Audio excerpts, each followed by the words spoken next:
Hi అండి, welcome to our channel. నేను మీ అపర్ణ, తెలుగు అమ్మాయి. ఈరోజు కర్రీ ఏంటో చూసేద్దామా. గోదావరి రొయ్యలు ఉంటాయి కదండి, ఆ రొయ్యలతో చేస్తున్నానండి. ఫస్ట్ అయితే ఆనియన్స్ ఉంటాయి కదా, ఉల్లిపాయ ముక్కలు నూనెలో వేసుకుని బాగా మగ్గపెట్టుకోవాలండి, ఫ్రై చేసేసుకోవాలి. సో ఇలా ఫ్రై చేసేసుకోవాలండి. ఫ్రై చేసేసుకున్నాక కొద్దిగా ఉప్పు అన్నది వేసుకోవాలండి. పచ్చిమిర్చి ముక్కలు వేసుకుని బాగా ఫ్రై చేసేసుకోవాలండి. సో చూసారా, ఇలా ఫ్రై చేసుకోవాలండి. ఇది ఫ్రై అయిపోయిన తర్వాత నేనైతే ఫస్ట్గానే పచ్చి రొయ్యలను పసుపులో వేసి ఉడకబెట్టేసానండి, ఆయిల్ వేసి. తర్వాత ఈ పచ్చి రొయ్యలను ఈ ఉల్లిపాయ ముక్కల్లో వేసుకొని బాగా ఫ్రై చేసుకోవాలండి. చూసారా, ఇలా ఫ్రై చేసుకుంటూ ఉండాలి. మనకి చెరువు రొయ్యల కన్నా గోదావరి రొయ్యలు అనేది టేస్ట్ బాగుంటుందండి. సో అందుకని హెల్త్కి కూడా మంచిది, అందుకని నేను గోదావరి రొయ్యలు యూజ్ చేస్తున్నాను.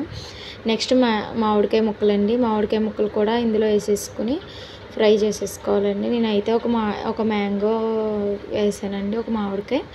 సో ఇలా ఫ్రై చేసేసుకోవాలండి. చేసేసుకున్న తర్వాత బాగా మగ్గించుకోవాలండి. ఉల్లిపాయ ముక్కలు, పచ్చి రొయ్యలు, మామిడికాయ ముక్కలు కలిసి మగ్గుతూ ఉంటాయండి. ఇప్పుడు నేను కారం వేస్తున్నానండి. నేనైతే ఒక 2 స్పూన్స్ వేస్తున్నానండి.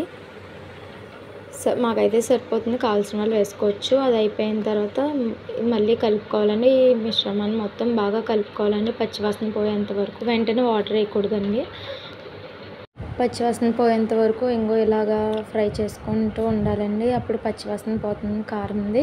వెంటనే వాటర్ వేసుకోవడం వల్ల మనకి పచ్చి స్మెల్గా ఉంటుంది. చూసారా, ఇలా మగ్గనివ్వాలండి బాగా, అప్పుడు పచ్చిరొయ్యలకు కూడా పడుతుంది. ఇప్పుడు నేనైతే వాటర్ వేసుకుంటున్నానండి. ఒక గ్లాస్ వేసుకున్నానండి వాటరు, ఎక్కువ అవసరం లేదు. ఆల్రెడీ నేను ఉడికించుకున్నాను కాబట్టి పచ్చిరొయ్యలను ఒక గ్లాస్ వాటర్ వేసుకున్నానండి. వేసుకున్నాక దీన్ని అయితే బాగా ఇలా ఉడికించుకోవాలండి. ఇప్పుడైతే లాస్ట్ కొత్తిమీర అన్నది వేసేస్తున్నానండి. చూసారా, మగ్గిపోయింది, కర్రీ అయితే మగ్గిపోయిందండి ఫుల్గా.